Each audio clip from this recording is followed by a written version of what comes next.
Senhor com lugares altos.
Senhor Jesus esteja com todos nós. Amém? Meus irmãos, unimos aqui nessa manhã para o estudo da palavra do Senhor, lembrando que o objetivo do Evangelho é nos ensinar a caminhar por essas terras segundo os ensinamentos de Jesus. Amém? Vamos então, nesse momento, falar com o nosso Deus, na pessoa de Jesus, pelo poder do Espírito Santo. Pai Santo, Deus poderoso sobre todas as coisas. É no nome de Jesus, meu Pai, pelo poder do Teu Santo Espírito, que nos reunimos aqui nesta manhã, para adorar o Teu nome, para agradecer o Senhor por tudo, para aclamar o perdão do nosso pecado, que nós reconhecemos que somos todos pecadores. Mas nós queremos nesse momento pedir ao Senhor que por misericórdia venha, meu Pai, para o poder do Teu Santo Espírito e em nome de Jesus visitar o nosso coração, tirar do nosso coração nosso pensamento, todas as nossas preocupações, todas as nossas dúvidas, para que essa palavra, meu Pai, possa frutificar no nosso coração e podemos sair daqui renovados na fé, fortalecidos no Senhor. Pois nós oramos e agradecemos o Senhor por tudo em nome de Jesus, pedindo ao Senhor, muito em especial, que o Senhor visite todos aqueles que não puderam estar aqui presentes, mas que o Senhor possa estar, meu Pai, tocando o coração de cada um nesse momento, agradecendo em nome de Jesus. Amém. Meus irmãos, uma coisa nós não podemos desconhecer, trocar por doutrina, por ensinamento nenhum, é o principal objetivo dos ensinamentos de Jesus que estão registrados no Evangelho. Hoje nós vamos falar sobre caminhar no Espírito, e para isso nós temos que fazer uma comparação do caminhar na naturalidade, no natural, como seres humanos, como carnais. Então, nós vamos estar baseados nesse estudo no livro de Gênesis, no capítulo 33, versículo 1. Você não precisa de acompanhar não, porque depois nós vamos um texto maior. Mas em Gênesis 33, verso 1, relata a respeito do encontro de Esaú e Jacó. Lembrando que e Jacó são dois irmãos gêmeos, nasceram mesmo, gêmeos não preciso nem explicar, nasceram da mesma parte, mesmo concebido, a mesma situação, mas eles tiveram uma cisão. Não vamos entrar aqui em detalhes do motivo da cisão, porque não é o caso. São para um lado ou para o outro, que é comum na vida dos seres humanos. Não tem nenhum ser humano que não tenha uma cisão para comentar. Mas o texto diz assim, Gênesis capítulo 33, verso 1.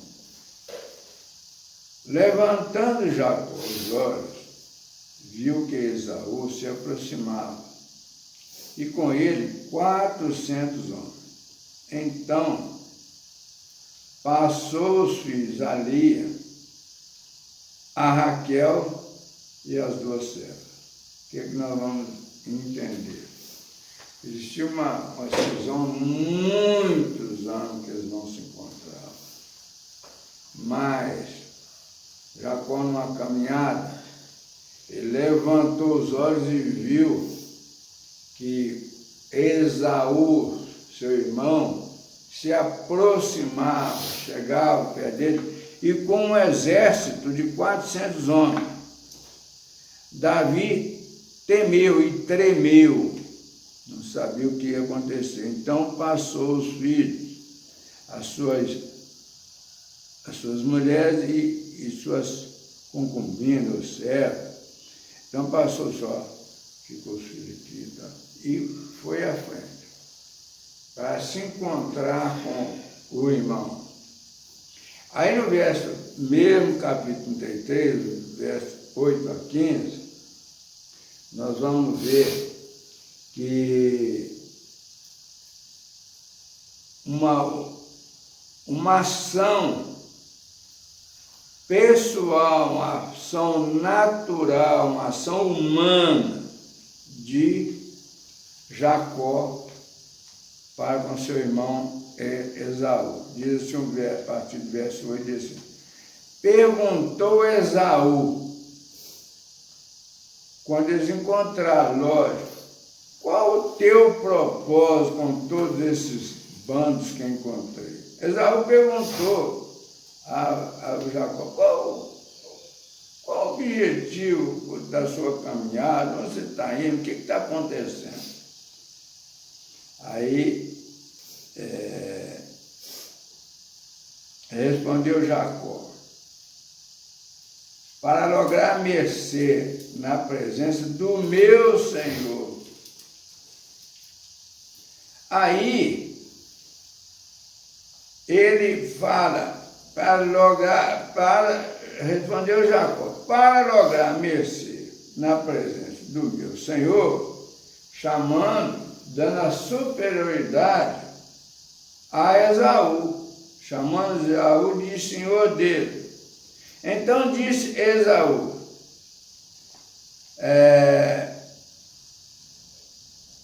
por quê?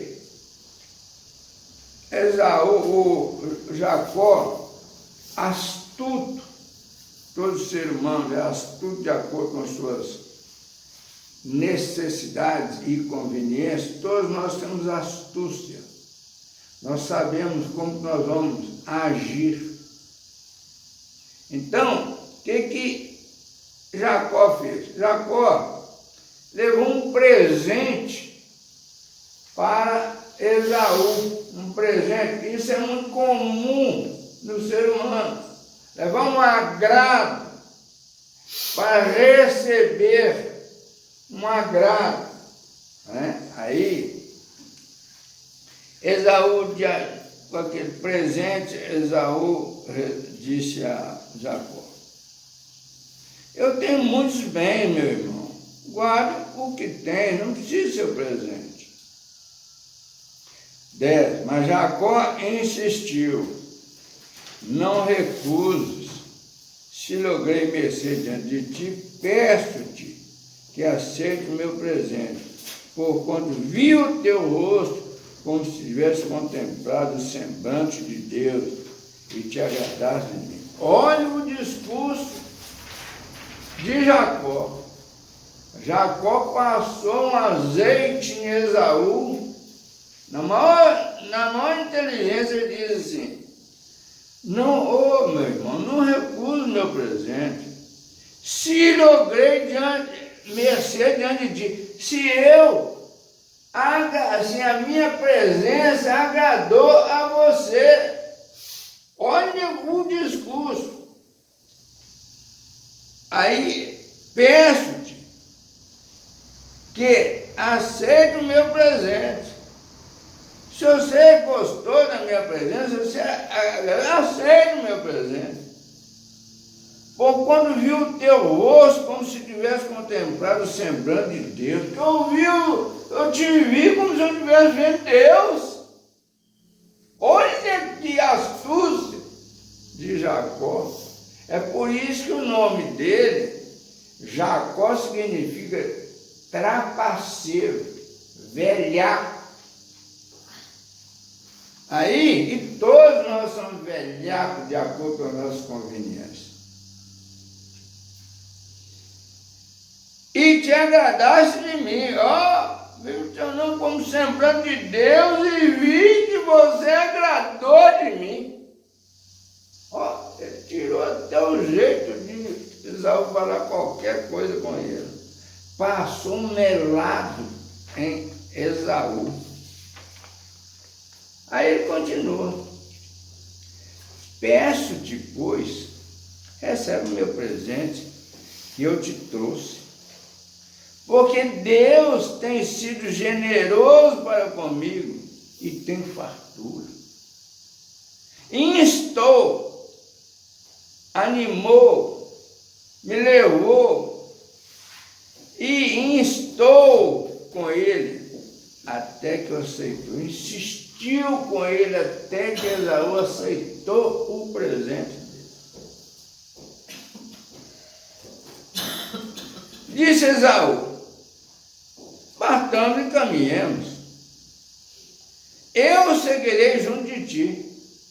Aí Esaú fala com acertar lá, tá, combinado. Tá. Disse Esaú: partamos e caminhemos, eu seguirei junto de ti. Porém Jacó lhe disse: meu senhor, sabe que esses meninos são tenros e tenho comigo ovelhas e vacas de leite. Se forçados a caminhada é mais um só dia, morrerão todos os rebanhos. Quer dizer, ele não queria Esaú perto dele.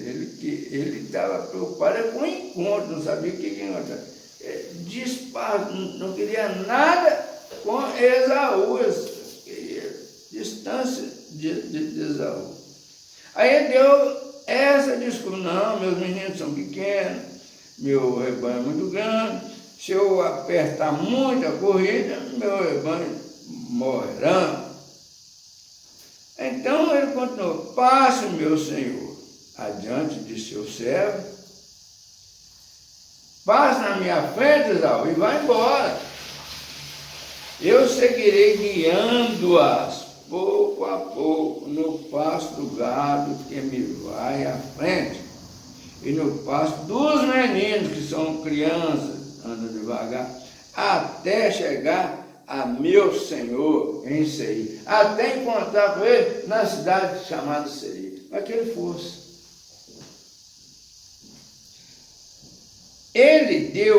Quando ele chama Esaú de Senhor, ele está dando uma importância a Esaú muito grande. Esaú deve ter ficado enchido, ficou igual um balão cheio de importância. É assim que nós fazemos com os outros, enchemos de importância. Quando nos interessa, nós tomamos. 15. Respondeu Esaú: então permite que eu deixe contigo da gente que está comigo, deixa uma segurança, uma proteção. Diz Jacó: para quê? Basta que eu alcance mercê aos olhos de meu Senhor. Basta que só de você estar bem comigo, eu já estou feliz, eu já estou satisfeito.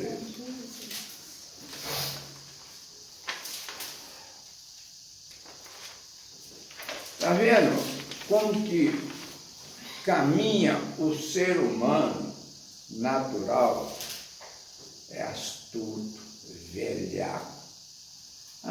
Eu sou um bobo. Sou um bobo, não preciso ser bobo. E ativo não precisa ser ativo. Todo mundo é assim. Não existe bobo. Diz que não existe duas coisas que não existem, é bobo e doido. Não existe. O sujeito age de acordo com os interesses dele.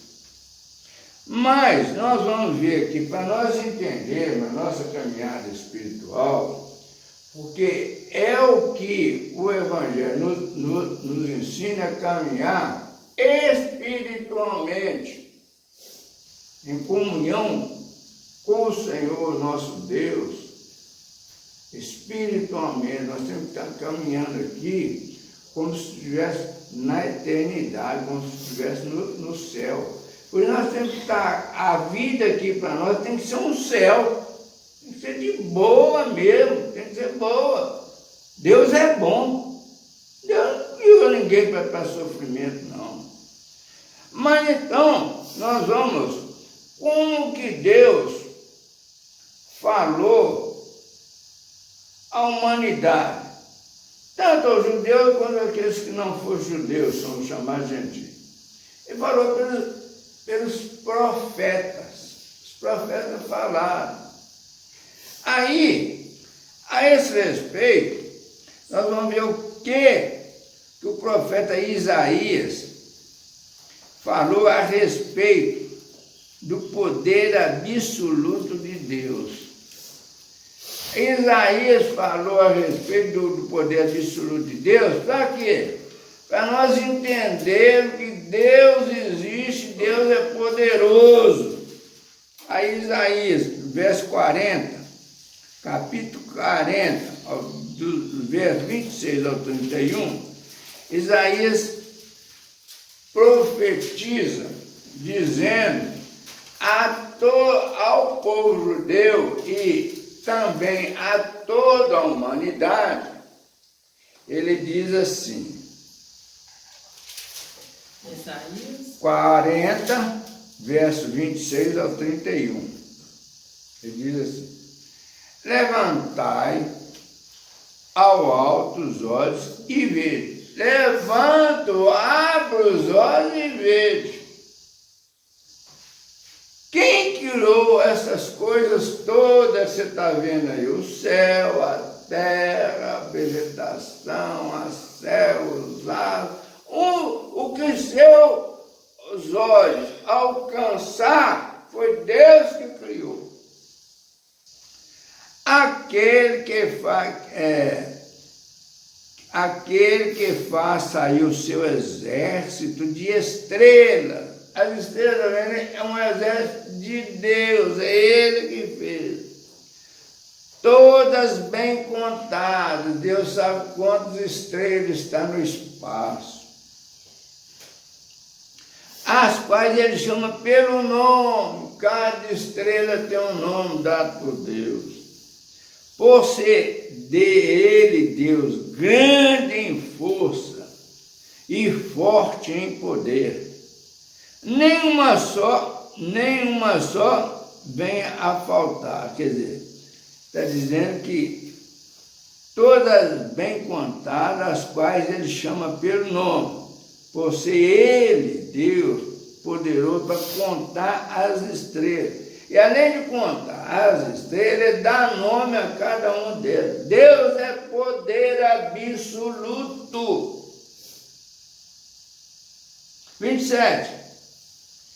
Porque, pois, diz, ó Jacó, e falas, ó Israel, está dizendo aqui, a nação de Israel e a Jacó em particular, que é o patriarca desse povo.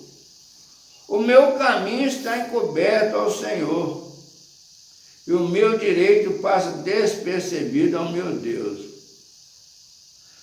Vamos entender esse versículo 27. Por que, pois, dizes, ó Jacó, e falas, ó Israel, Israel fala, e Jacó também fala, o meu caminho está encoberto ao Senhor, e o meu direito passa despercebido ao meu Deus. O meu caminho, Jacó que diz, e o povo de judeu diz também, e nós também dizemos isso nas nossas frustrações, nas nossas dificuldades, quando nós não alcançamos aquilo que nós queremos, nós falamos simplesmente assim. Falamos ao Senhor, ao Deus, falamos em espírito ou mesmo em voz audível. O meu caminho está encoberto, Deus não está vendo, o meu direito passa despercebido ao meu Deus. Deus não está vendo os meus direitos, não está vendo quanto eu sou bom, está reclamando de Deus. Isso é do ser humano. 28. Não sabes, não ouviste que o eterno Deus, o Senhor, o Criador dos fins da terra, nem se cansa, nem se fadiga? Pois não se pode esquadrinhar o seu entendimento. Não pode esquadrinhar, querer pensar o que Deus pensa. Deus pensa isso, Deus faz, não tem, isso não cabe a nós. Todo que fala que Deus faz isso, Deus está falando asneira. Esse é o profeta que está ensinando, está dando uma palavra, nós entendemos, na nossa caminhada pessoal, natural, humana. Aí, o Isaías indiretamente está fazendo uma pergunta. Por que duvidas de Deus?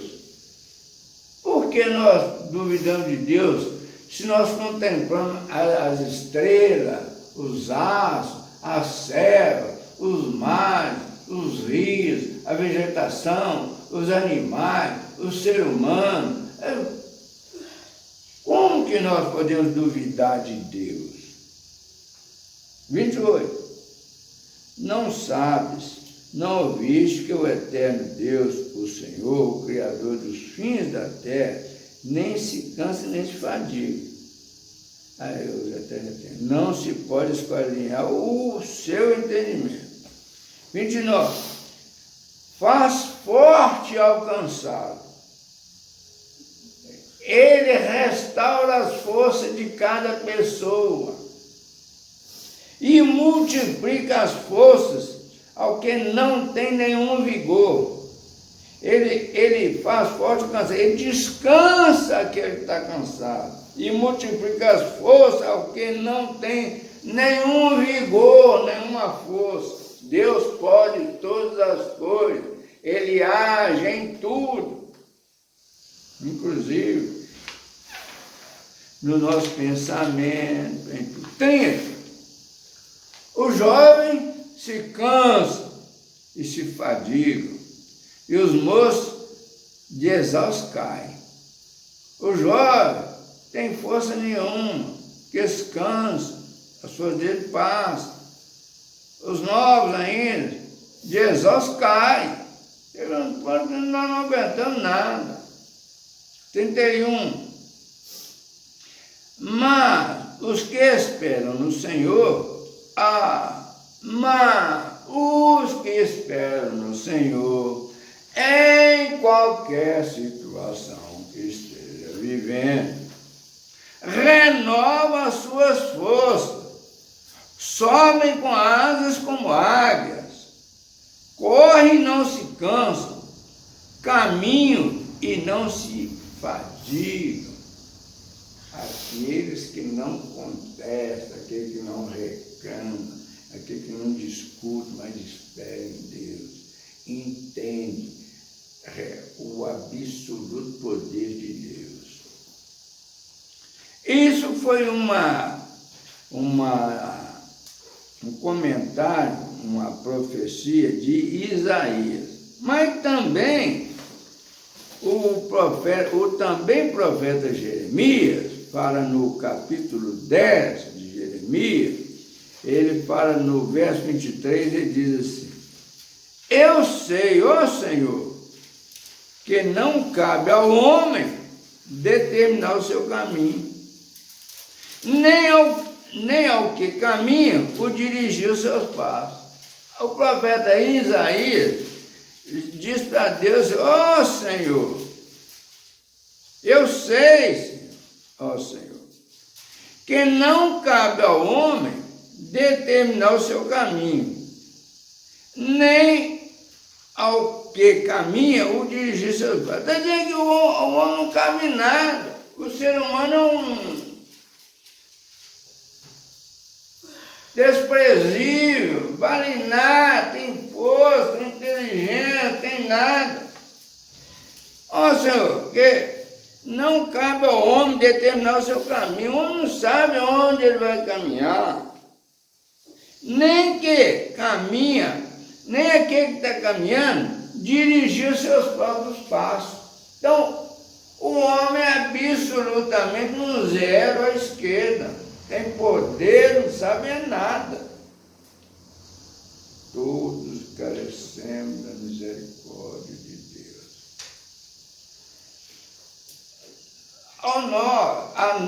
Quando nós, maior testemunho da veracidade da Bíblia é a própria vida. Como nós vamos dizer, olha, é que a Bíblia é correta, a Bíblia é certa? Não precisa perguntar a ninguém. É só fazer uma análise da nossa própria vida. Quando nós vimos tudo isso que acontece, a Bíblia diz, inclusive, que o mundo não tem conserto, o mundo caminha para o fim. Cada dia é pior que o outro. Nós estamos vendo aí, cada dia, cada problema. O mundo vive em guerra, violência, corrupção. Eu não conto complicadíssimo. Então, e nós vamos a cada dia percebendo que o mundo caminha, mas a Bíblia diz que o mundo não caminha para o fim, porque a terra será restaurada. Só o que acontece, que ensina, segundo o Evangelho, que nós temos uma vida dupla, a vida pessoal, da qual nós acabamos de falar, a história humana, como o ser humano caminha, como ele é, mas nós temos também a vida espiritual. A vida espiritual, hoje nós podemos fazer uma análise, uma comparação, baseada nos próprios relatos da Bíblia, que na atualidade, na nova época, no Novo Testamento, nos ensinamentos de Jesus, que está contido no Evangelho, não é nos Evangelhos, no Evangelho. O Evangelho é só um. Ele é explicado segundo entendimento de alguns. Por exemplo, Mateus falou para judeu, Marcos falou para grego, Lucas falou para gentil. O que é gentil? Gentil é que todo aquele que não é judeu é gentil. Então, e João falou a respeito do João Batista, aquele que veio anunciando o nome de Jesus. O Evangelho é um só. É segundo Mateus, segundo Marcos, segundo Lucas, segundo João. E tem outro, segundo Maria Madalena, Tomé, tem vários evangelhos aí. Mas o que é considerado o evangelho fiel é segundo essas 4 pessoas. Então, como nós somos gentios, então não adianta nós seguirmos o que foi ensinado para judeu, não somos judeus. Então nós temos que basear no Evangelho de Lucas, que é aquele que escreveu explicando para os que não são judeus, para os gentios. Então nós vamos ver aqui em Lucas 5, no verso 1 a 11, nós vamos ver aqui, falando uma narrativa a respeito de a pesca maravilhosa. Olha, o que tem a ver pesca com o Evangelho? A pesca maravilhosa é um exemplo, um grande exemplo que está para nós, entendimento dos ensinamentos de Jesus. Então nós vamos começar lendo da seguinte maneira. Lucas 5, verso de 1 a 11, diz assim: aconteceu que, ao apertar a multidão para ouvir a palavra de Deus, estava ele junto ao lago de Genezaré. Como nós vamos entender isso aqui? Aconteceu que, ao apertar a multidão para ouvir a palavra de Deus, quem é que foi apertado aqui no meio da multidão? Jesus Cristo. Estava ele, onde ele estava? Junto ao lago de Genezaré. 2. E viu 2 barcos. Quem é que viu 2 barcos? Jesus, junto à praia do lago. Mas os pescadores, havendo desembarcado, lavavam as redes. O que levava a rede? Triste, nada pescaram, liquidados, tristes.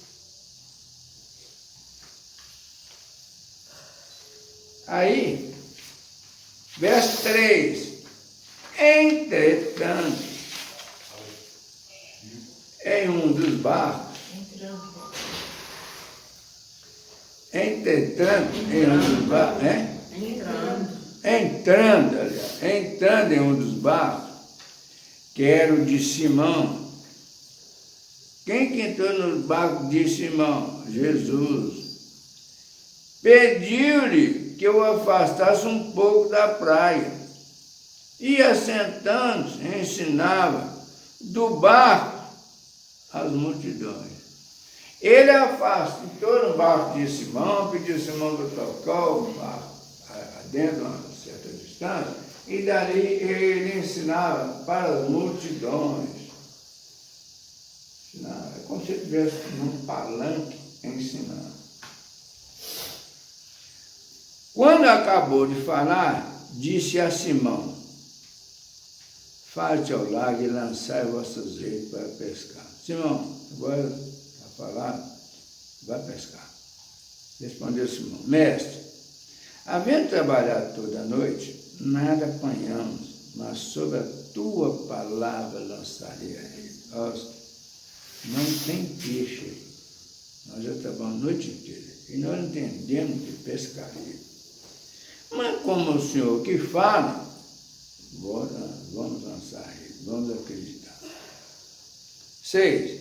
Isso fazendo, apanharam grande quantidade de peixes e rompiam-se-lhe as redes.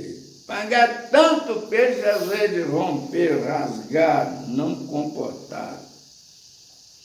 Então, fizeram sinais aos companheiros do outro barco para que fosse ajudá-los. E foram e encheram ambos os barcos, a ponto de quase ir a pique. Preste bem atenção, o que é o Evangelho? O Evangelho é para ser compartilhado, é para viver, é para ensinar, mas não é para meter Bíblia na cara de ninguém, não é para impor o meu entendimento a ninguém. De preferência, bom testemunho. É testemunho de uma pessoa diferente. Como nós vamos entender isso aqui? Ó, o que aconteceu nesse verso 7 aqui? Então fizeram sinais aos companheiros do outro barco, tinha um barco longe. Oh, vem cá, vem nos ajudar. Eles vieram e foram e encheram ambos os barcos, a ponto de quase ir a pique.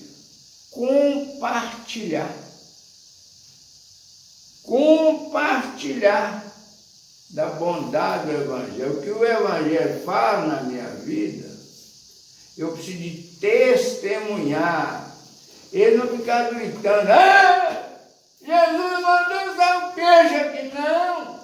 Do peixe que eles ganharam, que eles receberam ali, eles compartilharam, chamaram os outros para comer, pegar aquele peixe. É o testemunho. Tem que ficar falando, chamando os outros para a igreja, falando doutrina, tem nada disso. É andar na bondade. É por isso que eu prego todo dia que nós temos que ler e entender o sermão do monte. E crente, fique calado.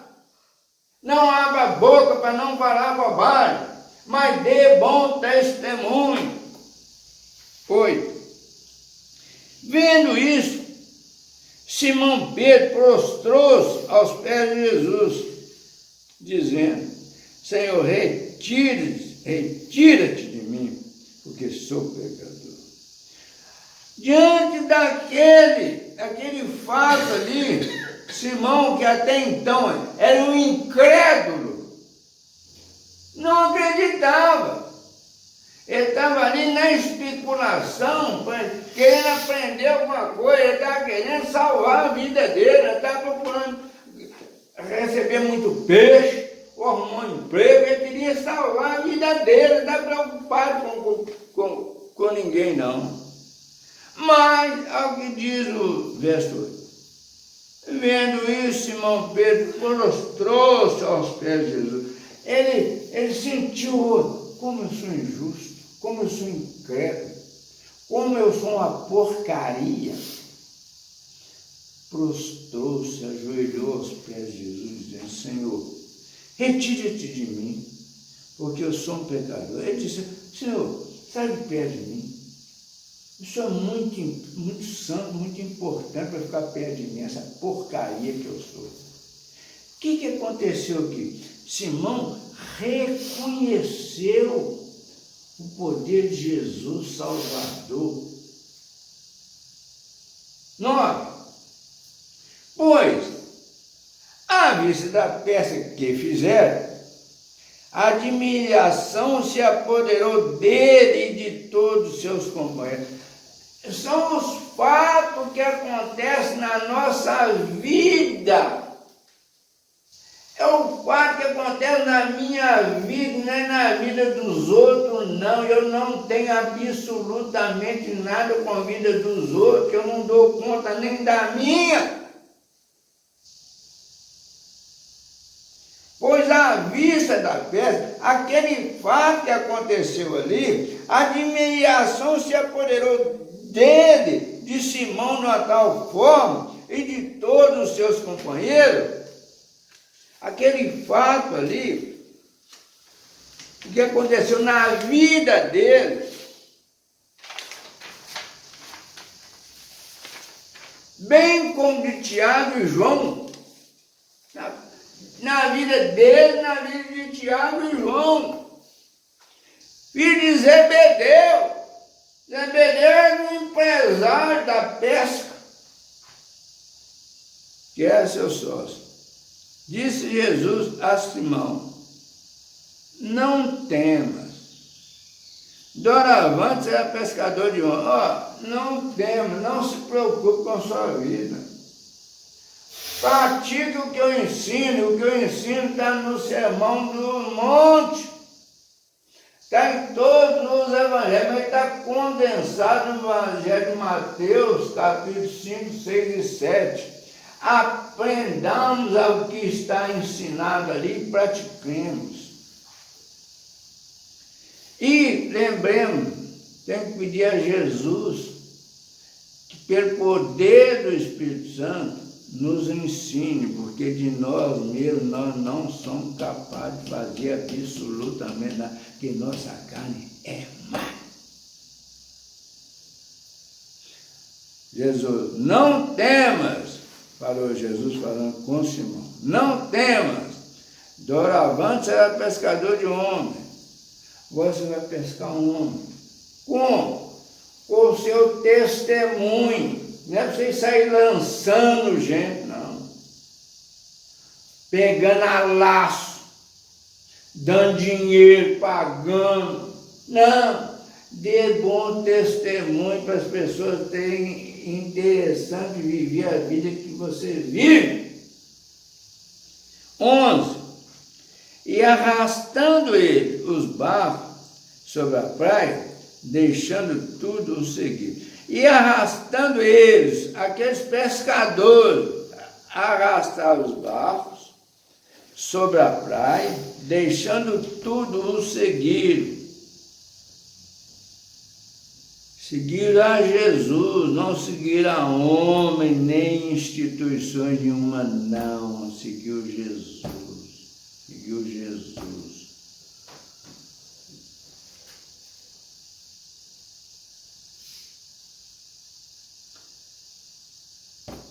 Não vamos, aqui nós podemos tirar um livro aqui, para a gente analisar o que está dizendo aqui, esse verso 11. E arrastando ele os barcos sobre a praia, deixando tudo o seguir Jesus, deixando tudo. Não seguiram homem nenhum, seguiu o pastor, seguiu o papa, seguiu o padre, seguiu um político, seguiu um importante, doutor, um capitão, um soldado, não seguiu ninguém. Seguiu Jesus. Não seguiu igreja, não seguiu associação, não seguiu partido político, seguiu instituição, não seguiu somente a Jesus. Aí, esses homens, deixando de seguir Jesus, passaram a caminhar e dar testemunho de vida para as demais pessoas. Aí nós vamos entender a igreja de Jesus, mas a igreja invisível, não é placa fulana de tal, beltana de tal, tua coisa de tal. Não, é a igreja invisível de Jesus. É aquela igreja que ninguém sabe se o sujeito é crente ou não. Quer saber se ele é crente ou se não é? É o testemunho dele. Então, quando ele dá um testemunho que ele é um mau caráter, que ele é mentiroso, que ele é fofoqueiro, ele está dando testemunho, mau testemunho, está levando as pessoas para a perdição, para o inferno, ensinando as pessoas a viver no inferno. Mas, em Atos 9, verso 31, nós vamos ler o seguinte: a igreja, na verdade, tinha paz por toda a Judéia. Qual igreja? A igreja invisível. Aqueles pescadores, eles tinham paz, deixaram o trabalho deles. Não estou dizendo que nós devemos deixar o nosso trabalho, que é Jesus que orienta, mas estavam andando em paz. A igreja invisível, a igreja, na verdade, tinha paz por toda a Judéia, pela Galiléia e pela Samaria, edificando-se e caminhando no temor do Senhor, edificando-se, fortalecendo, crescendo e caminhando no temor do Senhor. Só temia ao Senhor. Por que temia? Você tinha medo de Jesus? Não! Ele não queria contrariar os ensinamentos de Jesus, ele queria andar segundo os ensinamentos de Jesus. Eles tinham medo até de não andar segundo os ensinamentos de Jesus. E no conforto do Espírito Santo. É porque quando Jesus fala assunto ao céu, ele diz que ele ia para o céu para nos mandar o Espírito Santo para nos confortar e nos consolar com a malignidade do mundo, para nos fortalecer na caminhada. Caminhando no temor do Senhor e no conforto do Espírito Santo. A igreja crescia em números. Por quê? Porque o bom testemunho dos bons discípulos ia contagiando as pessoas e cada vez mais chegando as pessoas. Então, a igreja invisível são os discípulos, que são a igreja de Jesus, mas todo aquele que sair falando que é crente, sair dando testemunho de crente, falando que é crente, que a igreja é isso, a igreja está dando mau testemunho. Nós temos que dar testemunho calado, não fofocando um dos outros, não criticando os outros, não dando prejuízo a ninguém, mas caminhando na certeza. Eu estou caminhando aqui em paz, estou vivendo o céu aqui na terra agora, porque eu estou caminhando para ir para a casa do meu Pai e viver a eternidade. Meus irmãos,